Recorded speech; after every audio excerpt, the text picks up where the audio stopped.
All right, this is Megan. Welcome back to another video.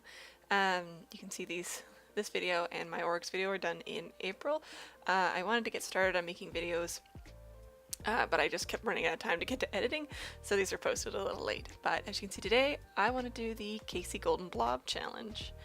I thought it would be a really good opportunity to use up some supplies that I liked, but weren't very good for the things I wanted to use them for, or really were just supplies that I bought but I didn't love. So like these stud litter liners I really liked, and I have those and another set of liners that are colored that are both really nice, but they're not waterproof, so I don't find them as useful. I thought they'd be good for this though, because I can put them on and I don't have to worry about them running or getting washed out. I also have these alcohol markers called Touch. I don't love the colored set. I do have a light skin tone set, which I use for commission work in conventions, just because I'd be doing small areas of skin tones. It's a light skin tone as well. I don't have any darker skin tones. But then I thought, hey, I'll get these colored ones. Problem is, they have a very slow flow rate, so doing anything larger than like a toonie size, which I'll show you here in a second. If you don't know what a toonie is, this is about the size of a toonie here, about that big. Anyways, if you go anything bigger than that, you start to lose payout, it gets really streaky, they dry out, it's not so nice. But again, this will be fun for this. Colors something I don't want to use on finished art, and I can kind of throw them down. So yeah, so Kasey Golden's done this challenge before for her 100-page sketchbook, 500-page sketchbook, the great big sketchbook that nearly killed her. She did it for that, and then she also did a video alone of the Blob Challenge to show people, and I have since seen a few other art tubers do the Blob Challenge as well. It's kind of fun. So I have my tea today, and I thought I would swatch it, and it would be like the first one, which had some hibiscus in it, and I would have this beautiful little colored swatch. Ha! No. This tea was a little too, what's the word? Light? I don't know. It didn't contain any properties that would dye the paper, so no hibiscus, no blueberries, things like that. Yeah, so I combined a white tea from Tea Desire, I believe it was. I'll write it there on the paper, you'll see that. And I combined that with Sleigh from David's Tea. So if you want to try that out, that's good. Sleigh Ride's a nice tea. It's got apples and stuff in it, but again, if it does have any hibiscus, it doesn't have enough to stain my paper. So when I go back to this page, I will just see some tea written down in kind of a wet spot on my paper, but whatever. So, yeah. So I wanted to start out with doodling some blobs. This is actually a really fun challenge, and if you're kind of in a rut and trying to think of something to get you a little more creative, this is a great little challenge to do. So basically just take any supply, alcohol markers, if you even have paints and you just like don't love them. Like I wouldn't say use your best stuff for this, because this is definitely just a practice in creativity and having fun. So take your cheap markers, take your Crayola pencil crayons that you have from forever ago or that you bought to do posters for somebody with. Do whatever, highlighters, whatever you want, just something that'll put down a chunk of color. And yeah, just draw some blobs and go bananas. So yeah, I was trying to get a different shapes. I did a few like blobby blobs, and I thought, no, I should do some more angular geometric shapes. And then I did that purple kind of streaky one there. I really liked that. I thought that was kind of fun, but I didn't want to just do a bunch of the same shape over and over again. And then I thought I'd do hard mode and put in a blob that looked like something specific, and then try and draw it something a different way. So like I drew those little blue wings. And you can't really see it in the video, but the blue definitely I had to keep going back over spots because the, like I said, the payout was really low, so it would keep running out. And then yeah, the swirl at the last part was just sort of a for funsies. So anyways, we've got all our blobs set up, and now you're going to see me draw with my ballpoint pen instead of with those fine liners like I said I was going to. But I think we're all ready to go. Once I get drawing here, I'll tell you all about the shapes or what I thought of the different shapes, I should say. So this one here, you see, it took me a couple of minutes to sort of get started, but I did really like the like swoopy shape. It made me think of a bird, as you can see.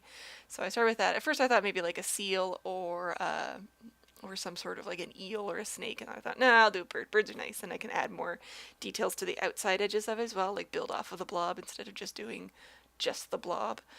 So that one was kind of neat. I like that bird. That was fun. And then with the streaky one, at first I thought ghosts or fire or something like that. And I thought, oh wait, no, I'll draw a little dude falling, and that's all his hair going up, which I was pretty happy with. I thought it turned out pretty cute and silly. I like drawing his little belly button on his stupid little belly. And then I did another bird because everything looks like birds to me, and I like birds. I actually have chickens, so I tend to doodle little birds a lot, just little fat chickens or little chickadees, things like that. Not in a like in my sketchbook kind of way. I mean, like while I'm working, I will doodle birds on my day job's work. And I thought this looked like a cute little dog, although it's not my favorite dog because I did it really simple, like those little legs with no bends in them, anything. But it's fine. It did the job. And so then I came to the shape I was the most I did not really know what to do. I kind of worked myself into a corner, so I thought, all right, I will use one half of the shape to be something, and the other half I'll just entrap in the body. So they made this sort of weird unicorn dinosaur thing. And then I realized that I'd drawn it up into the red block above it. So I thought, well, I'll make a matching mom and baby, even though they're just sort of like, is the baby sitting on the mom's head? I don't. I just went with it. Then I drew a little dude with a face. I liked the big purple blob coming off. Looked like a big nose to me, so I thought that'd be fun to draw, like a little dude with a big nose. And then I realized also that swirl, like, what the heck am I going to do with that? But then I did, this is probably one of my favorites.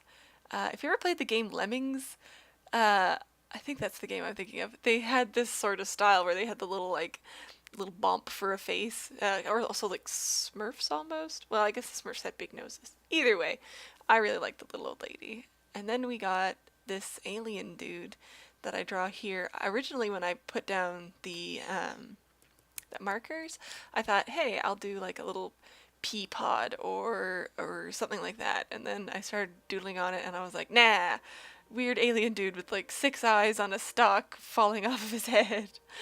So that was where that one came from. Although I did like it in the end. I thought it was pretty good. This one is the absolute worst one. I hate it so much. I wanted to draw like a really simplified, stylized whale with like a great big mouth, and I thought it would be really great. No, he's a bad whale. He's a terrible whale. It's just awful. Don't look at that one. And then because I can't stop it, more birds. I think I also was sort of like, I'm going to make wings since I didn't get to use the wing shape from above. So yeah, I started kind of going through the colors and trying to throw some color on since I had done the ballpoint pen to line a handful of them, and I felt like I had kind of defeated the whole purpose of using my fine liners to get them used up. The swirly dude, I didn't really have any good ideas, so I just drew a little face on it. Nothing too intense. This last one though, looking back, I think was one of my most interesting ones that I did, because I thought about a stingray maybe, or an elephant, and then I thought, no, that'll be the butt end of this cute little sleeping dog. And it turned out pretty good. I think it did alright. I mean, I had to kind of play with the proportion, like it didn't quite work with the proportions, but in any case, here is the finished doodles, and I'll let you take a look at them closer. So there's the bad whale, the awful bad whale. It's just the worst. Don't look at it. I do like birds. So there's a handful of birds. There's that little falling dude, which I really liked. More little birds. That dog, which I really liked. I thought that one turned out great. And then yeah, you see here the like weird baby mom thing. That one I could have done better if I'd separated them more, but I got too excited. My dude with a big schnoz. The swirl dude. Yeah, I just ran out of ideas. But my old lady and the alien, they're pretty great. I liked them a lot. They were fun. So yeah, they just, you can see here I'm talking about the pea pods, and I thought, oh yeah, I'll do these peas in a pod, and then I went, nah, I'm doing this. This will be fine. So yeah. Oh, these ones are my favorites. The sleeping dog, the old lady, and the falling dude there. But yeah, it's definitely a really fun challenge, and you should try it sometime. See ya!